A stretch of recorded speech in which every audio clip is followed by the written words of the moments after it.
Hello friends, എല്ലാവർക്കും നമസ്കാരം. ഇന്നത്തെ വീഡിയോയിലേക്ക് എല്ലാവർക്കും സ്വാഗതം. കുഞ്ഞുങ്ങൾക്ക് പനി വന്നാൽ മരുന്ന് കൊടുക്കുന്നതിൻ്റെ കൂടെ ദേഹത്തെ ചൂട് കുറയ്ക്കാനായി വീട്ടിൽ ചെയ്യാവുന്ന ഒരു പ്രാഥമിക ശുശ്രൂഷയാണ് ടെപ്പിഡ് സ്പോഞ്ചിങ്.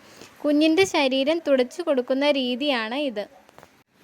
പനി ഉള്ളപ്പോൾ കുട്ടികളുടെ ശരീരം എങ്ങനെയാണ് തുടച്ചു കൊടുക്കുന്നത്, എന്തൊക്കെ കാര്യങ്ങളാണ് ശ്രദ്ധിക്കേണ്ടത് എന്നതിനെക്കുറിച്ചാണ് ഇന്നത്തെ വീഡിയോയിൽ പറയുന്നത്. ഇതിനായി ഇളം ചൂടുള്ള വെള്ളമാണ് എടുക്കേണ്ടത്. ഇളം ചൂടുള്ള വെള്ളം ഉപയോഗിക്കുമ്പോൾ കുഞ്ഞിൻ്റെ രക്തക്കുഴലുകൾ വികസിക്കുകയും പനിയുടെ ചൂട് പുറത്തേക്ക് പോകുന്നതിനും സഹായിക്കുന്നു.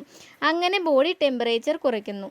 മറിച്ച് തണുത്ത വെള്ളമാണ് എടുക്കുന്നത് എങ്കിൽ രക്തക്കുഴലുകൾ ചുരുങ്ങുകയും ചൂട് പുറത്തേക്ക് പോകാതിരിക്കുകയും ചെയ്യും. തുടച്ചു കൊടുക്കുന്ന സമയത്ത് പുറത്ത് ചൂട് കുറഞ്ഞാലും അകത്തെ ചൂട് അതുപോലെ തന്നെ നിലനിൽക്കുകയും ചെയ്യും. കുറച്ച് സമയത്തിന് ശേഷം നേരത്തെ ഉണ്ടായിരുന്ന ചൂടിനേക്കാൾ അധികം കുഞ്ഞിൻ്റെ ശരീരത്തിൽ അനുഭവപ്പെടുകയും ചെയ്യും. ഇത് കുഞ്ഞിനെ നെഗറ്റീവായി ബാധിക്കുകയും ചെയ്യും. അതുകൊണ്ട് ടെപ്പിഡ് സ്പോഞ്ചിങ്ങിനായി തണുത്ത വെള്ളം ഉപയോഗിക്കാൻ പാടില്ല. അധികം ചൂടുള്ള വെള്ളവും ഇതിനായി എടുക്കരുത്. ഇളം ചൂടുള്ള വെള്ളം മാത്രം എടുക്കുക. വൃത്തിയുള്ള തോർത്തോ കോട്ടൺ തുണിയോ തുടയ്ക്കാനായി ഉപയോഗിക്കാം. വൃത്തിയുള്ള തുണി ഇളം ചൂടുവെള്ളത്തിൽ മുക്കി പിഴിഞ്ഞ് കുഞ്ഞിൻ്റെ നെറ്റിയിലും മുഖത്തും ആദ്യം തുടയ്ക്കുക. കുഞ്ഞിൻ്റെ ശരീരം മുഴുവൻ ഇങ്ങനെ തുടയ്ക്കുക. കുട്ടിയുടെ കഴുത്തിലും കക്ഷത്തിൻ്റെ അടിയിലും തുടയിടുക്കിലുമൊക്കെ കുറച്ച് സമയം തുണി വയ്ക്കുന്നത് നല്ലതാണ്. കുഞ്ഞിൻ്റെ തലയിൽ തുടയ്ക്കേണ്ടതില്ല.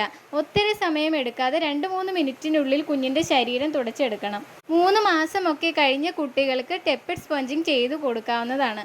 എന്നാൽ ന്യൂബോൺ ആയിട്ടുള്ള കുട്ടികൾക്ക് ടെപ്പിഡ് സ്പോഞ്ചിങ് ചെയ്യാതിരിക്കുന്നതാകും നല്ലത്. പിന്നെ ഓർക്കേണ്ടത്, പനി ഒരു രോഗമല്ല എന്നറിയാമല്ലോ. പനി ഒരു രോഗലക്ഷണമാണ്. അതുകൊണ്ട് തന്നെ ടെപ്പിഡ് സ്പോഞ്ചിങ് ഒരു പനിയുടെ ചികിത്സയല്ല. ഇത് കുട്ടികളുടെ ശരീരത്തിലെ ചൂട് കുറയ്ക്കാനായി ചെയ്യാവുന്ന ഒരു ഫസ്റ്റ് എയ്ഡ് ആണ്.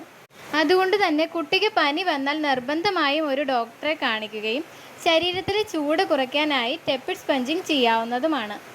ഈ വീഡിയോ നിങ്ങൾക്ക് ഉപകാരപ്പെട്ടു എന്ന് കരുതുന്നു. മറ്റൊരു ടോപ്പിക്കുമായി അടുത്ത വീഡിയോയിൽ കാണാം.